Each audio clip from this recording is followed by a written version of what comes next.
بسم اللہ الحمدللہ والصلاة والسلام علی رسول اللہ اشہد ان لا الہ الا اللہ وحدہ لا شریک لہ واشہد ان محمدا عبد اللہ ورسولہ۔ محترم ناظرین، کیا شب برات فیصلوں کی رات ہے؟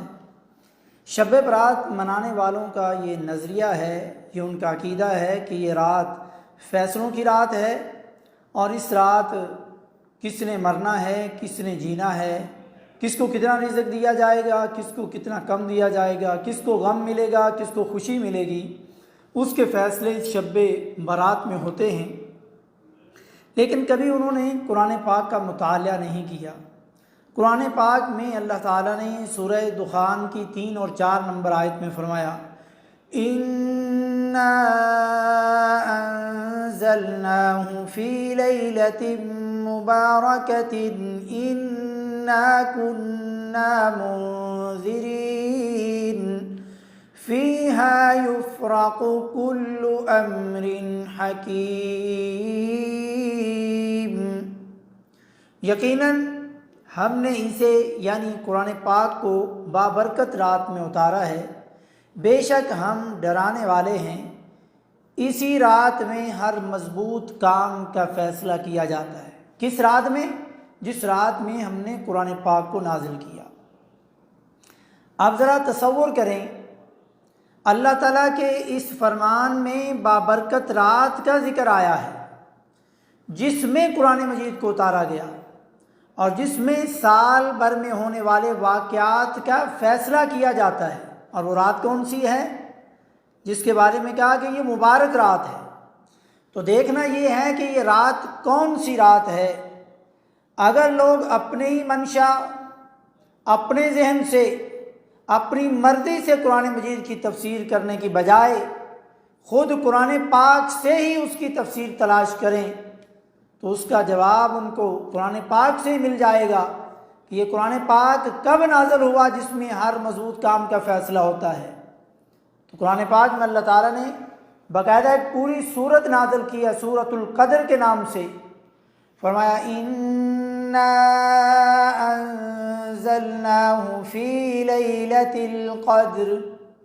بے شک ہم نے اسے لیلۃ القدر میں اتارا ہے،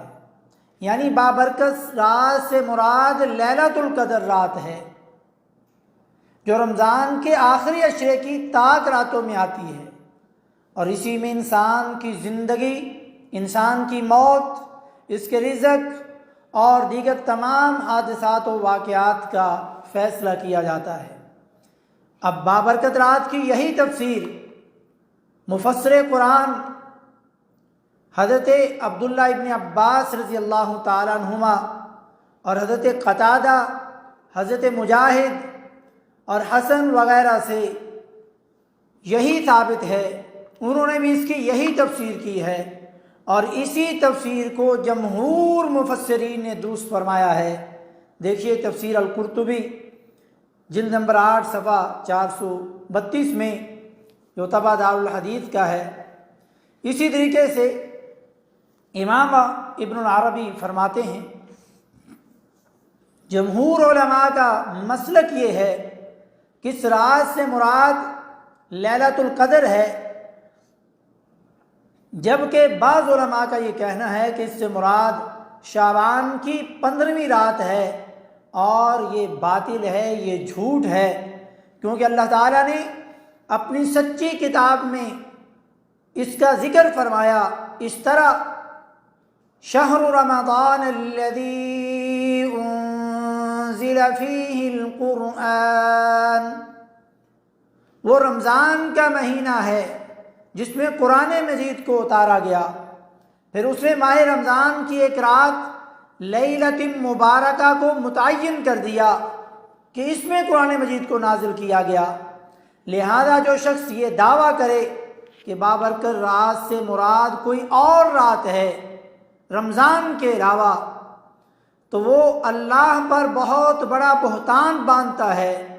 اور شعبان کی 15ویں رات کی فضیلت میں، یا یہ کہ یہ رات فیصلوں کی رات ہے، اس کے متعلق جتنی روایات آئی ہیں وہ سب کی سب کمزور ہیں، ضعیف ہیں، لہذا ان کی طرف مت دیکھو۔ احکام القرآن ابن العربی جلد 4 صفحہ 106 میں دیکھیں۔ اور اسی طریقے سے امام المفسرین علامہ حافظ بن کثیر رحمہ اللہ فرماتے ہیں اس بابرکت رات اور فیصلوں والی رات سے مراد لیلۃ القدر ہے، اور جس نے یہ کہا کہ اس سے مراد شعبان کی 15ویں رات ہے، جیسا کہ اکرمہ سے یہ بات روایت کی گئی ہے، تو اس کی یہ بات درست نہیں، کیونکہ خود نص قرآن سے یہ ثابت ہوتا ہے کہ یہ رات رمضان کے مہینے میں آتی ہے۔ لہذا شعبان کی 15ویں رات کو فیصلوں کی رات قرار دینا یہ بالکل غلط ہے اور اس کی کوئی حیثیت نہیں۔ یہ تفسیر ابن کثیر میں جلد 4 صفحہ 163 میں آپ دیکھ سکتے ہیں، یا ان آیات کی تفسیر میں آپ دیکھ سکتے ہیں۔ یعنی دیکھیں شروع میں فرمایا کہ لیلہ مبارکہ کے اندر ہم نے اس قرآن کو نازل کیا اور اسی رات میں ہم ہر مضبوط کام کا فیصلہ کرتے ہیں۔ پھر اس لیلہ مبارکہ کو لیلۃ القدر کہا، اور تیسری جگہ پر کہا کہ جس میں ہم نے قرآن کو نازل کیا وہ رات رمضان میں آتی ہے۔ تو قرآن نے خود اپنی تفسیر کی، لیکن افسوس کہ لوگ جھوٹی اور من گھڑت روایات کو سامنے رکھ کر کے اپنی اس ایک رات کو، شب قدر کو، شعبان کی 15ویں رات کو وہ عبادت کرنا چاہتے ہیں، اس لیے کہ جب ان کا فیصلہ ہو آنے والا سال ان کے لیے کیسا رہے گا وہ عبادت کرتے ہوئے پائے جائیں۔ تو ان کا یہ رات عبادت کرنے کا عمل درست نہیں۔ ان کو اگر عبادت کرنی ہے تو ایک مہینے بعد رمضان کے آخری عشرے کی کم از کم آخری 9 یا 10 راتیں آخری عشرے کی جاگ کر کے عبادت کر کے گزاریں۔ اگر یہ بھی ممکن نہیں تو کم از کم آخری عشرے کی طاق راتیں 21، 23، 25، 27 اور 29 کو جا کر کے ضرور عبادت کریں، اور جا کر کے موبائل پہ نہیں کھیلیں، جا کر کے فیس بک اور واٹس ایپ نہ چلاتے رہیں، جا کر کے آپ کے ذکر و اذکار، قرآن کی تلاوت، نفل و نوافل، دعاؤں اور مغفرت اور استغفار کے اندر گزرے، تو آپ نے اس لیلہ مبارکہ کو پا لیا جس میں آپ کے ہر مضبوط کام کا فیصلہ ہونا ہے۔ تو خلاصہ یہ ہے کہ اللہ رب العزت نے آپ کی، میری اور تمام دنیا کے لوگوں کی زندگیوں کے فیصلے پہلے ہی کر کے رکھے ہوئے ہیں۔ اس لیلۃ القدر میں ان کو ایک سال کے لیے الگ کر دیا جاتا ہے کہ آنے والے سال کس نے مرنا ہے، کس نے جینا ہے، کس نے پیدا ہونا ہے، اور کس کو کتنا، کب اور کیسے رزق دیا جائے گا، اور کس کو کتنی خوشی اور کتنے غم اور کس طریقے سے ملیں گے۔ اور ان فیصلوں کو لوح محفوظ سے اتار کر کے نازل کر کے جن فرشتوں کی ان فیصلوں کو تکمیل کرنے کی ڈیوٹی ہوتی ہے ان کو سونپ دیا جاتا ہے، ان کے سپرد کر دیا جاتا ہے، ان کے حوالے کر دیا جاتا ہے۔ تو یہ 15 شعبان کو نہیں ہوتا، یہ لیلۃ القدر میں ہوتا ہے، اور لیلۃ القدر رمضان میں آتی ہے،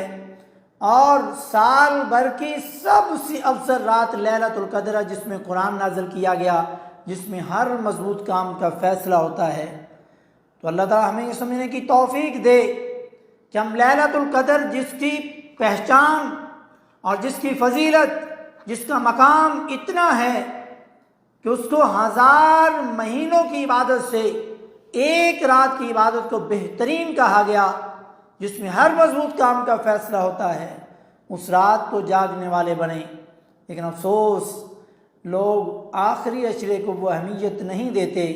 جو شب قدر اور شب برات کو دیتے ہیں۔ کاش مسلمان راتوں میں سب سے افضل رات پورے سال کی لیلۃ القدر ہے، رمضان کے آخری عشرہ ہے،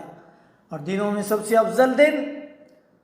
ذوالحجہ کے دن ہیں، جیسا کہ ذوالحجہ کے مہینے میں اور اس کے فضائل میں یہ بات گزر چکی ہے، اور آنے والے سال میں انشاءاللہ آئے گی۔ اللہ رب العزت سے دعا ہے اللہ رب العزت ہمیں لیلۃ القدر کو پہچاننے کی اور شب برات کی بدعات سے اپنے آپ کو بچانے کی اور حق بات کو تسلیم کرنے کی اور بدعات اور غلط باتوں کو ان کا رد کرنے کی اور لوگوں کے سامنے اس کی حقیقت واضح کرنے کی توفیق نصیب فرمائے۔ سبحان ربک رب العزت عما یصفون وسلام علی المرسلین والحمد للہ رب العالمین۔